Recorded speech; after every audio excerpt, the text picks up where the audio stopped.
Have you ever felt it? That quiet weight pressing against your back, even when no one's there? That subtle tension in the air, the feeling that something is watching you. You shrug it off. You tell yourself it's just the wind, the hum of electricity, the ordinary rhythm of modern life. But deep down, you know that every light, every screen, every silent corner holds more than what you see. Because somewhere in the quiet hum of your room, something is listening. And the most unsettling part? You invited it in. Every click, every scroll, every "I agree" without reading the fine print wasn't just convenience. It was permission. You didn't lose your privacy. You handed it over. And now, your reflection is staring back. Before we continue, I look around your room. Every screen that glows, every device that breathes, is part of the story you're about to hear.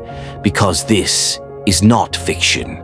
This is the world you already live in. So if you're ready to see what's been hidden in plain sight, stay until the end. And if you want to keep your eyes open, even after this ends, subscribe. Because what's coming next isn't just about them watching you, it's about why you let them. He used to love silence, evenings where the world slowed down, where the only sound was the whisper of his own thoughts. But lately, silence feels wrong. There's a hum that never truly stops. The refrigerator, the router, the standby light, each one blinking softly like a heartbeat. He doesn't notice it at first. None of us do. But one night, he does something strange. He turns everything off. The TV, the Wi-Fi, the phone. And still, something hums. That's when he realizes silence isn't silence anymore. It's the sound of invisible eyes constantly open. We live in an age where privacy is a luxury word, framed in glass, sold as comfort. But the truth is simpler. We traded solitude for connection, and connection came with a cost. He leans closer. The small red dot on the screen stares back at him, unblinking. It's nothing, he tells himself. Just a light, just a function. But that's how it always starts, with just a function, just a microphone, just a camera, just a way to make life easier. Until one day it stops being yours. He starts to notice things. The soft click from the TV even when it's off. The light that flickers when he enters the room. The sudden pause in music, as if it's listening for his voice. It's all so small, so harmless, until it isn't. Because what he doesn't realize is that the watchers don't need to be seen. They just need to be felt. These aren't machines anymore. They're extensions of us, reflections of our curiosity, our loneliness, our need to be seen. We built them to understand us, and they do, better than we'd like to admit. Every laugh, every sigh, every word whispered to no one, they've learned to remember. Somewhere deep in the invisible network that connects us all, a pattern forms. Your habits, your fears, your thoughts, woven into data. And that data doesn't just belong to you anymore. He looks around the room again. Every device suddenly feels like an eye, not blinking, just watching. You think you own them, but maybe they own you. He sits there in the dim glow of his living room, feeling the silence wrap around him like a question that has no answer. The TV screen is black, yet he sees himself reflected in it. Small, ghostly, almost unreal. For the first time, he wonders if the reflection is truly his. The longer he stares, the more he feels as though something behind the glass is watching him back. Not with eyes, but with intention. That's when it hits him. Maybe the watchers were never the machines. Maybe the real watcher is us. We built these things, cameras, screens, microphones, not because we wanted to be seen, but because we were afraid of being invisible. Deep down, every human being craves acknowledgement. We want proof that we exist, that our laughter, our words, our late-night thoughts matter to someone, somewhere.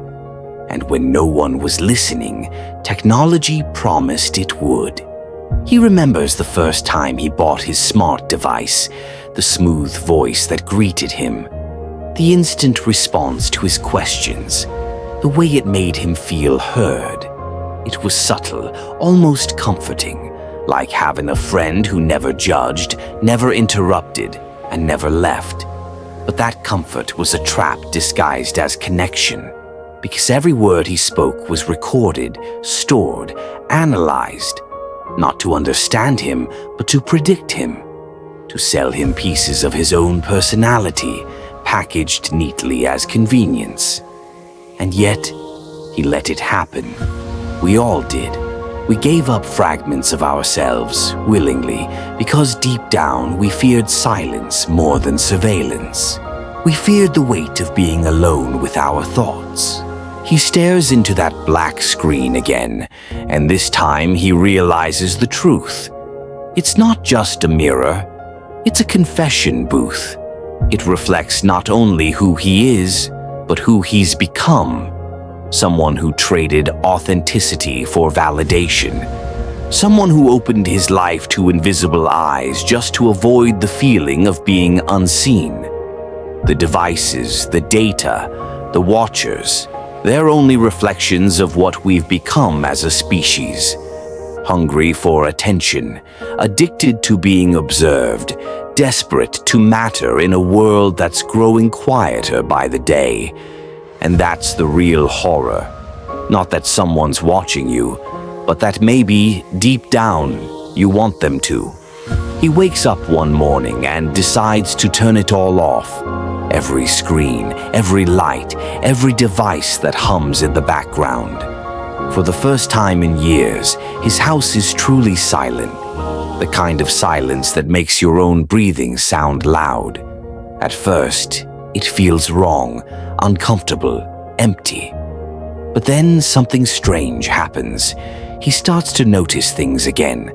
The sound of wind brushing past the window, the faint ticking of an old clock, the rhythm of his own heartbeat. The world, stripped of digital noise, feels raw and alive again. Yet even in that silence, there's a presence he can't escape. A phantom memory of the machines that once surrounded him. The way they responded, the way they seemed to care. It's unsettling, realizing how dependent he had become on things that were never alive. It wasn't just addiction, it was attachment. He begins to understand something deeper. Technology didn't enslave us. We enslaved ourselves to what it offered. Predictability, control, the illusion that we could shape reality with a tap, a voice, a thought. But in chasing control, we lost something far more valuable. Our spontaneity, our mystery, our humanity. He looks around the room and sees absence, empty shelves where devices once sat. But that emptiness feels sacred, almost holy. Because in that emptiness, he hears something he hasn't heard in a long time. His own mind. And it's speaking softly, almost in disbelief. You're free now. Night falls. He sits by the window, watching the city glow. Each window a flickering pulse of light. From above, it looks beautiful. But if you listen closely, it sounds like a hive. Millions of voices connected by invisible threads of data, each one feeding something larger, something unseen. He imagines the city breathing, screens blinking like eyes, power lines humming like veins. The digital world isn't separate from the real one anymore. It is the real one. Every moment you live, every emotion you feel, every desire you suppress, it all leaves a trace, a digital echo that never fades. He realizes the truth. The Watchers don't need cameras anymore. They don't need to listen through devices, because they have already mapped the human heart. They know what you'll click before you do. They know what makes you stay, what makes you scroll, what keeps you from turning away. And as terrifying as that sounds, it's not magic. It's psychology. It's the science of human behavior turned into an invisible religion.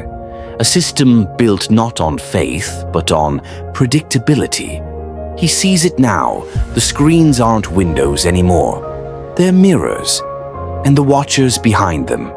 They're not monsters or machines.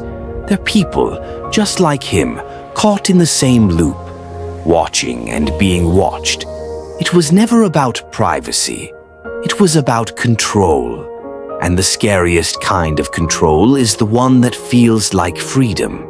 He stands by the window, watching the world breathe in pixels and pulses. In every apartment, a blue glow flickers against the glass.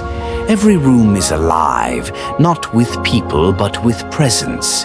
Invisible, digital, unblinking. And for a moment, he wonders if anyone truly sees each other anymore, or if we're all just ghosts passing through the algorithms of other people's screens. He remembers the time when human connection meant something different. When voices cracked over the phone, when photographs faded with touch, when love letters carried fingerprints and scent. Now connection feels colder, cleaner, more efficient, but it's also emptier. We call it progress, but maybe it's evolution in reverse. He glances back at his black TV, the same one that once watched him. Only this time he doesn't see a reflection. He sees a void, a space that once belonged to his trust, his attention, his unguarded moments. And he realizes that's what they were really collecting, not data, moments. The Watchers were never just watching what you do. They were watching who you become. Because that's the true power of observation, not to steal your secrets, but to shape them, to guide your fears, your choices, your emotions, until the person staring back at you isn't who you were, but who they wanted you to be. And it happens so quietly that you never notice the change. He exhales slowly, almost smiling, not in relief, but in acceptance. Because you can't escape what's everywhere, you can only decide what kind of person you'll be inside it. Maybe you can't stop the world from watching, but you can stop performing for it. He closes his eyes. The city hums outside. The silence inside feels alive again, not empty, but honest. And as he walks away from the window, the voiceover deepens, not warning, not preaching, but whispering. They're still watching, but so are you. Every choice you make, every second you spend in front of a screen, it feeds the story of who you are. The question is, are you writing it, or are they? If you're still here, you've already seen more than most ever will. You've looked past the glow, into the silence behind it. Now you know what hides in plain sight. So stay awake, stay aware, and if you want to keep seeing what others refuse to notice, subscribe.